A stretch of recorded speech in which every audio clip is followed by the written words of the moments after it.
വർക്കല സുസ്ഥിര ജോഷം യൂട്യൂബ് ചാനലിന്റെ പുതിയ വീഡിയോയിലേക്ക് എല്ലാ മാന്യ പ്രേക്ഷകർക്കും സ്വാഗതം. ഈ വീഡിയോയിൽ ഞാൻ പറയാൻ ഉദ്ദേശിക്കുന്നത് അത്തനക്ഷത്രവുമായി ബന്ധപ്പെട്ടുള്ള കാര്യമാണ്. അത്തനക്ഷത്രത്തിൽ ജനിച്ച വ്യക്തികൾ അവരുടെ ജീവിതത്തിൽ പൊതുവായ ഉയർച്ചയ്ക്ക് ഏതൊക്കെ ദേവതാ സങ്കല്പത്തെ ആരാധിക്കണം, ഏതൊക്കെ ഗ്രഹങ്ങളെ ആരാധിക്കണം, ഏതൊക്കെ ആരാധനാ സമ്പ്രദായമാണ് അവർ പിന്തുടരേണ്ടത് എന്ന വിഷയത്തെക്കുറിച്ചാണ് വീഡിയോയിൽ കിടക്കുന്നതെന്ന് എല്ലാവരും നമ്മുടെ ചാനൽ സബ്സ്ക്രൈബ് ചെയ്യുക, ലൈക്ക് ചെയ്യുക, ഷെയർ ചെയ്യുക. അത്തനക്ഷത്രം രാശിചക്രത്തിൽ 13ാമത്തെ നക്ഷത്രം. ഈ നക്ഷത്രം ചന്ദ്രന്റെ നക്ഷത്രമാണ്. ചന്ദ്രന് പറഞ്ഞ 3 നക്ഷത്രങ്ങൾ രണ്ടാമത്തെ നക്ഷത്രമാണ് അത്തനക്ഷത്രം. ഈ നക്ഷത്രത്തിന്റെ ദേവത, നക്ഷത്ര ദേവത എന്ന് പറയുന്നത് ആദിത്യനാണ്. ചന്ദ്രന്റെ നക്ഷത്രമായതുകൊണ്ട് ചന്ദ്രനെയും, നക്ഷത്ര ദേവത ആദിത്യനായതുകൊണ്ട് ആദിത്യനെയും സ്ഥിരമായി ആരാധിക്കുന്നത് ഈ നക്ഷത്രക്കാർക്ക് പൊതുവെ ഗുണമാണ് നൽകുന്നത്. പിന്നെ ശുക്ലപക്ഷത്തിൽ ആണ് ഇവർ ജനിച്ചത് എന്നുണ്ടെങ്കിൽ, അത്തനക്ഷത്രക്കാർ ശുക്ലപക്ഷത്തിലാണ് ജനിച്ചത് എന്നുണ്ടെങ്കിൽ, അതായത് കറുത്തവാവ് കഴിഞ്ഞുള്ള 15 ദിവസം, അതാണ് ശുക്ലപക്ഷം. കറുത്തവാവ് കഴിഞ്ഞുള്ള 15 ദിവസം, അതിന് ശുക്ലപക്ഷം എന്നാണ് പറയുന്നത്. ആ കാലഘട്ടത്തിൽ ജനിച്ച അത്തനക്ഷത്രക്കാർ സ്ഥിരമായിട്ട് ദുർഗയെ ആരാധിക്കുക, ചന്ദ്രന്റെ അതിദേവതയായിട്ടുള്ള പാർവതിയെ ആരാധിക്കുക. മനസ്സന്തോഷത്തിനും ഉയർച്ചയ്ക്കും ഓജസ്സിനും തേജസ്സിനും ഏറ്റവും കൂടുതൽ ഫലം നൽകും. ആ നക്ഷത്രക്കാർ അങ്ങനെ ചെയ്യുകയാണെങ്കിൽ. ഇനി കൃഷ്ണപക്ഷത്തിലാണ് അവർ ജനിച്ചത് എന്നുണ്ടെങ്കിൽ, കൃഷ്ണപക്ഷം എന്ന് വെച്ചാൽ വെളുത്തവാവ് കഴിഞ്ഞുള്ള 15 ദിവസം, അത് കൃഷ്ണപക്ഷം. ആ കാലഘട്ടത്തിൽ ജനിച്ച അത്തനക്ഷത്രക്കാർ ഭദ്രകാളിയും ചാമുണ്ടിയും ആരാധിക്കും. ശൗര്യവീര പരാക്രമങ്ങൾ ഉണ്ടാകുന്നതിനും മാനസികമായ പിരിമുറുക്കം ഇല്ലാതാകുന്നതിനും ആ ആരാധനാ സമ്പ്രദായം അവർക്ക് ഗുണം നൽകും. ഇനി ആ നക്ഷത്ര വിഷയത്തിലേക്ക് അധികമായിട്ട് നമ്മൾ കിടക്കുമ്പോൾ പ്രധാനമായിട്ടും പറയേണ്ടത്, അത്തനക്ഷത്രം കന്നിരാശിയിലാണ് വന്നിരിക്കുന്നത്. കന്നി ഒരു സ്ത്രീ രാശിയാണ്, സ്ത്രീകൾക്ക് ഏറ്റവും ഉത്തമമായ രാശിയാണത്. ആ നക്ഷത്രക്കാർ എപ്പോഴും ഒരു സ്ത്രൈണഭാവം പ്രകടിപ്പിക്കുന്നവർ ആയിരിക്കും. നല്ല ക്ഷമയുണ്ടായിരിക്കും എല്ലാ കാര്യവും, നല്ല അടുക്കും ചിട്ടയും ഉണ്ടായിരിക്കും. എല്ലാ കാര്യവും സൂക്ഷ്മമായിട്ട് നിരീക്ഷിച്ച് സുന്ദരമായിട്ടും അടുക്കും ചിട്ടയോടുകൂടിയും തുടങ്ങി പൂർത്തീകരിക്കുന്ന ഒരു സ്വഭാവവിശേഷം ഈ നക്ഷത്രക്കാർക്ക് പൊതുവെ കണ്ടുവരാറുണ്ട്. പെണ്ണത്തം, പൊന്നത്തം എന്ന് പറയാറുണ്ട്. സ്ത്രീകൾക്ക് ഏറ്റവും യോജിച്ച നക്ഷത്രങ്ങളിൽ ഒന്നാണ് അത്തം. സ്ത്രീകൾക്ക് ഏറ്റവും കൂടുതൽ ഗുണം നൽകുന്ന ഒരു നക്ഷത്രമാണ് അത്തം. രാശി കന്നിയാണ്, കന്നി രാശി സ്ത്രീ രാശിയാണ്. അത്തം നക്ഷത്രം സ്ത്രീകൾക്ക് ഏറ്റവും കൂടുതൽ യോജിച്ചു വരാൻ കാരണം അതാണ്. ഇത് ബുധന്റെ രാശിയിലാണ് വന്നിരിക്കുന്നത്. അത്തം നക്ഷത്രം ചന്ദ്രന്റെ നക്ഷത്രങ്ങളിൽ ഒന്നാണ്. അതുകൊണ്ട് തന്നെ പൊതുവെ ഒരുപാട് തത്വജ്ഞാനം പറയുന്നവരായിരിക്കും, ഒരുപാട് ജ്ഞാനമുള്ളവരായിരിക്കും, ഒരുപാട് കാര്യങ്ങൾ അന്യരെ പറഞ്ഞ് മനസ്സിലാക്കാൻ യോഗ്യപ്പെട്ടവരായിരിക്കും ഈ നക്ഷത്രക്കാർ. മറ്റുള്ളവരുടെ ദുഃഖത്തിൽ പൂർണ്ണമായി അവർ പങ്കെടുക്കത്തില്ല. മറ്റുള്ളവരുടെ ഉയർച്ചയിൽ, അവരുടെ ഉത്കർഷയിൽ വലിയ സന്തോഷമൊന്നും ഉള്ളവരായിരിക്കത്തില്ല ഈ നക്ഷത്രക്കാർ. അതുകൊണ്ട് തന്നെ സൗഹൃദങ്ങൾ അത്ര കൂടുതലായി കാണണമെന്നില്ല. സ്വന്തം അഭിപ്രായം തുറന്നു പറയും. എന്ത് കാര്യത്തിലും അവർക്ക് അവരുടേതായ അഭിപ്രായം ഉണ്ടായിരിക്കും. വൃത്തിയും വെടുപ്പായിട്ടും അത് പറയുന്നത് കൊണ്ട് തന്നെ ഒരു അഹങ്കാരി എന്നുള്ളൊരു പേര് അവർക്ക് കൊടുത്തിരിക്കും. സമൂഹത്തിലാണെങ്കിലും കുടുംബത്തിനകത്താണെങ്കിലും സ്വന്തം അഭിപ്രായം പറയുന്ന ഒരൊറ്റ കാര്യം കൊണ്ട് തന്നെ മറ്റുള്ളവർക്ക് പൂർണ്ണമായിട്ടും മനസ്സുകൊണ്ട് ഇഷ്ടപ്പെടുന്ന ഒരു നക്ഷത്രക്കാരായിരിക്കില്ല അത്തനക്ഷത്രത്തിൽ ജനിച്ച വ്യക്തികൾ. അത് സ്ത്രീയാണെങ്കിലും പുരുഷനാണെങ്കിലും. വ്യയകാര്യത്തിൽ എപ്പോഴും ഒരു നിയന്ത്രണം ഉണ്ടായിരിക്കും. സാമ്പത്തികമായ കാര്യങ്ങളിൽ ഒരു പരിധി വിട്ട് വ്യയം ഉണ്ടാകില്ല. വ്യയം നിയന്ത്രിച്ചുള്ള ഒരു ജീവിതശൈലി പിന്തുടരുന്ന വ്യക്തികളായിരിക്കും അത്തം നക്ഷത്രത്തിൽ ജനിച്ച വ്യക്തികൾ. അതുപോലെ ഇവർക്ക് ഈ സ്കൂൾ കോളേജ് വിദ്യാഭ്യാസത്തിൽ നിന്ന് കിട്ടുന്നതിനേക്കാൾ കൂടുതലായിട്ടുള്ള അറിവ് ലോകത്തിൽ നിന്ന് കിട്ടും. താൻ ഉൾപ്പെടുന്ന തൻ്റെ ലോകത്തിൽ നിന്ന്, തൻ്റെ ചുറ്റുപാടുകളിൽ നിന്ന്, തൻ്റെ സൗഹൃദങ്ങളിൽ നിന്ന്, തൻ്റെ ശീലങ്ങളിൽ നിന്ന് ഒക്കെ തന്നെ ഒരുപാട് അറിവ്, ലോകജ്ഞാനം ഉള്ളവരായിരിക്കും. പൊതുവായിട്ടുള്ള വിദ്യാസമ്പ്രദായത്തിൽ നിന്ന് അതിലുപരിയായിട്ട് അവരുടേതായിട്ടുള്ള അറിവ് ഒരുപാടുള്ള വ്യക്തികളാണ് ഈ അത്തം നക്ഷത്രത്തിൽ ജനിച്ച സ്ത്രീയും പുരുഷനും. മറ്റുള്ളവരെ ഒരുപാട് സഹായിക്കുന്ന വ്യക്തികളാണ് അത്തം നക്ഷത്രക്കാർ.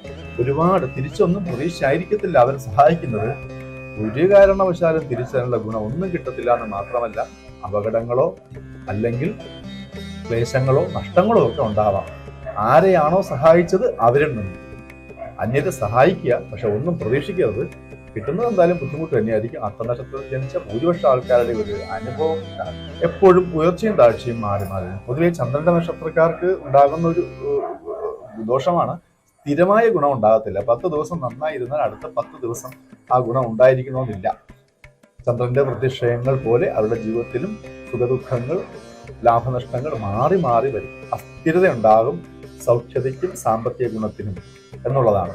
പിന്നെ ഏത് കാര്യത്തിനും മധ്യസ്ഥത വഹിക്കുന്നതിനും മിടുക്കരായിരിക്കും.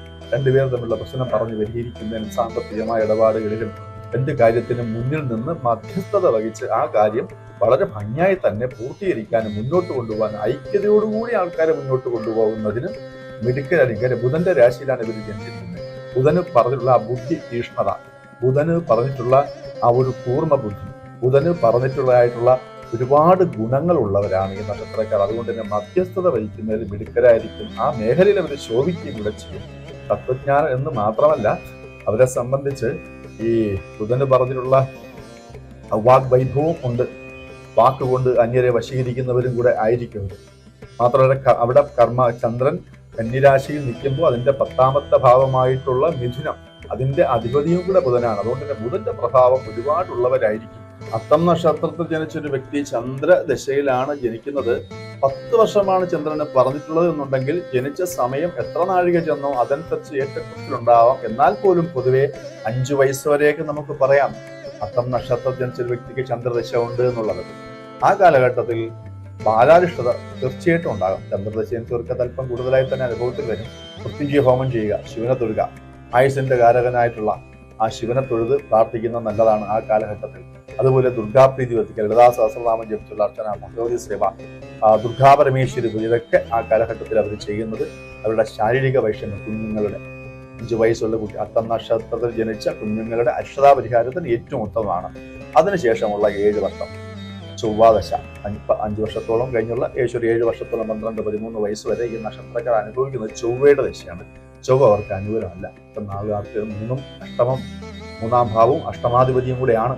3ാം ഭാവാധിപതിയും അഷ്ടമാധിപതിയുമായിട്ടുള്ള കുജൻ ഇവർക്ക് പ്രതികൂലാവസ്ഥ നൽകും. അത്ര നല്ലൊരവസ്ഥ ആയിരിക്കത്തില്ല. ശാരീരികമായിട്ടെന്ന് മാത്രമല്ല, മാനസികമായിട്ട് അസ്ഥിരത, വിദ്യാഗുണം പൂർണ്ണമായിട്ട് അനുഭവത്തിൽ വരണമെന്നില്ല. വിദ്യ കൊണ്ടുള്ള ക്ലേശങ്ങൾ വരാം, മനഃപൂർവ്വമായ അലസതകളൊക്കെ കാണിക്കാം.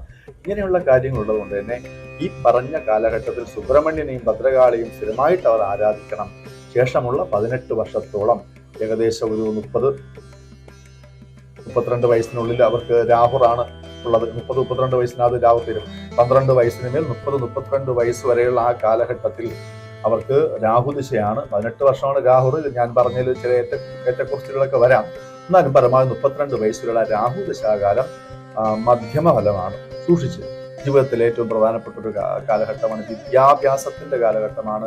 ഒരു വ്യക്തിത്വം രൂപപ്പെടുന്ന ഒരു കാലഘട്ടമാണ്. എന്ത് നല്ലതും ചീത്തയും പെട്ടെന്ന് ഉൾക്കൊള്ളാൻ ഉള്ള ഒരു മാനസികാവസ്ഥയുള്ള ഒരു കാലഘട്ടമാണ് ഈ ചെറുപ്പ കാലഘട്ടം. ആ കാലഘട്ടത്തിൽ രാഹു പല രീതിയിലും വഴിതെറ്റിക്കാം. മനസ്സുകൊണ്ടും ശരീരം കൊണ്ടൊക്കെ വഴിതെറ്റിക്കാം. ആ കാലഘട്ടത്തിൽ സർപ്പപ്രീതി തന്നെയാണ് പ്രധാനമായിട്ട് വരുത്തേണ്ടത്. സർപ്പാരാധന നടത്തുക, ആയില്യ പൂജ നടത്തുക, ആയില്യ വ്രതം എടുക്കുക, മഹാസർപ്പക്ഷേത്രങ്ങളിൽ വർഷാവർഷം ചെന്ന് തൊഴുത് 100 പാലും കാര്യങ്ങളും അവിടുത്തെ വിശേഷമായ വഴിപാടുകളും ഒക്കെ ചെയ്യുക. അതിനോടൊപ്പം തന്നെ ദേവിയെ ആരാധിക്കുക. മഹാത്രിപുരസുന്ദരിയായിട്ടുള്ള ദുർഗാ ഭഗവതിയെ സ്ഥിരമായിട്ട് ആപത്തൊഴിയാൻ വേണ്ടി ആരാധിക്കുക. ആ നക്ഷത്രത്തിന് പറഞ്ഞിട്ടുള്ള ദേവതകളിൽ ഒന്നും ദുർഗയും കൂടെയാണ്. അതുകൊണ്ട് ദുർഗാം യായതു ദുർഗതി പ്രശമനി എന്നാണ്. സർവ്വദുർഗതികളും നശിപ്പിക്കുന്ന, നമുക്ക് ഗുണം നൽകുന്ന ആ ദുർഗാ ഭഗവതി ഈ രാഹുദശയിൽ സർപ്പാരാധനയോടൊപ്പം തന്നെ ആരാധിക്കുന്നത് വിദ്യാഗുണം നൽകും, നല്ല മനസ്സന്തോഷം നൽകും, നല്ല ചിന്തകൾ നൽകും. അതാവശ്യമാണ് ഈ നക്ഷത്രക്കാർക്ക്. അതിനുശേഷം 32 വയസ്സിന് ശേഷമുള്ള 16 ആണ്ടോളം അവർക്ക് വ്യാഴദശയാണ്.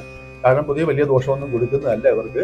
എന്നാൽ 4ാം ഭാവാധിപതിയാണ്. ഭൂമി, വാഹനം, വീട്, കാര്യങ്ങൾ. 7ാം ഭാവത്തിൽ തുടർന്ന് വിവാഹ സൗകര്യമൊക്കെ നല്ല രീതിയിൽ വരേണ്ട ഒരു കാലഘട്ടമാണ് അവർക്ക്. 32 മേലുള്ള 16 വർഷത്തോളം ഉള്ള 32, 42, 46, 47 വയസ്സ് വരെയൊക്കെ പറയാം നമുക്ക് വ്യാഴം. വിഷ്ണുവിനെ ആരാധിക്കുക. മഹാവിഷ്ണുവിനെ സ്ഥിരമായിട്ട് ആരാധിക്കുന്നത് അവർക്ക് വിഷ്ണു പൂജ ചെയ്യുന്നതും വൈഷ്ണവാരാധന ചെയ്യുന്നതും വിഷ്ണുവിനെ സ്ഥിരമായിട്ട് ആരാധിക്കുന്നതും ഒക്കെ തന്നെ അവരുടെ കർമ്മഗുണം, പ്രവൃത്തിയുടെ ഗുണം, ജോലിയിൽ നിന്ന് കിട്ടേണ്ട ഗുണം, സ്ഥാനപ്രാപ്തി, ഇതിനൊക്കെ തന്നെ നല്ലതാണ്.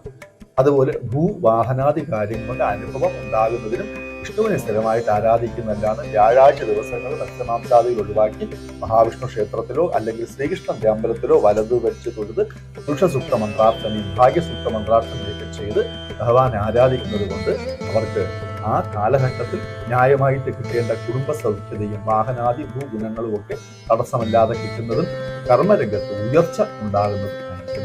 അതിനുശേഷമുള്ള 19 വർഷം, 45 മുകളിൽ എന്ന് പറയാം, അവരനുഭവിക്കുന്നത് ശനിയുടെ ദശയാണ്. ശനി കന്നി കൂറുകാർക്ക് അനുകൂലമാണ്. ശനിയുടെ ഗുണങ്ങൾ ഉണ്ടാകും.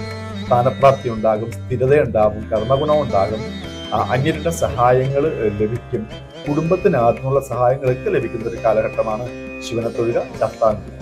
ശിവനെയും ശാസ്താവിനെയും സ്ഥിരമായിട്ട് ആരാധിക്കുക ആ കാലഘട്ടത്തിൽ. ശിവനെ തിങ്കളാഴ്ചയും ശാസ്താവിനെ ശനിയാഴ്ചയും വലതുവച്ച് തൊഴുത് യഥാശക്തി ഒരുപാട് കാര്യങ്ങൾ ചെയ്യുന്നത് ശനിദശാകാലത്ത് എല്ലാ ഗുണങ്ങളും കിട്ടുന്നതിനും അനുഭവത്തിൽ വരുന്നതിനും നല്ലതാണ്. പ്രത്യേകിച്ച് മൃത്യുഞ്ജയമൂർത്തിയായിട്ട് ശിവനെ തൊഴുക. ശാരീരിക വൈഷമ്യങ്ങൾ വരാം. ശനിദശയുടെ മധ്യഘട്ടം കഴിയുമ്പോൾ 54 വയസ്സിന് ശേഷം ശനിദശയുടെ മധ്യഘട്ടം കഴിയുമ്പോൾ ശാരീരികമായ വൈഷമ്യങ്ങൾ അനുഭവിക്കാൻ അർത്ഥനക്ഷത്രക്കാർക്ക് യോഗ്യതയുണ്ട്. പ്രത്യേകിച്ച് ഇടുപ്പിനും കാലിനും ബാധിക്കുന്ന വാതജന്യമായിട്ടുള്ള രോഗങ്ങളോ വായുജന്യമായ രോഗങ്ങളോ ഒക്കെ വരാം. ആ കാലഘട്ടത്തിൽ മൃത്യുഞ്ജയ ശിവനെ ആരാധിക്കുക, മൃത്യുഞ്ജയ ഹോമവും കാര്യമൊക്കെ ചെയ്യുക. അതിനുശേഷം 67-68 വയസ്സിന് ശേഷമുള്ള 17 വർഷം ബുധന്റെ ദശയാണ്. വാർദ്ധക്യ സഹജമായ അസുഖങ്ങൾ വരാം. വിഷ്ണുവിനെ ആരാധിക്കുക, ധന്വന്തരി മന്ത്രാർച്ചന നടത്തി വിഷ്ണുപൂജ ചെയ്യുക. ഇതാണ് അവർ ചെയ്യേണ്ടത്. എല്ലാ കാലവും ആരാധിക്കേണ്ടത് ദുർഗയാണ്. അതുപോലെ ആദിത്യനെ ആരാധിക്കുക. എല്ലാ കാലവും അവർ ആരാധിക്കേണ്ടത് ആ നക്ഷത്രത്തിന് പറഞ്ഞ അതിദേവത, ആ നക്ഷത്രത്തിന് പറഞ്ഞിട്ടുള്ള ദേവതയായ ആദിത്യനെ ആരാധിക്കാം. അതുപോലെ ചന്ദ്രന്റെ നക്ഷത്രമായിട്ട് ദുർഗയും പാർവതിയൊക്കെ ആരാധിക്കാൻ പ്രത്യേകിച്ച് ചെയ്യേണ്ട കാര്യമാണ്.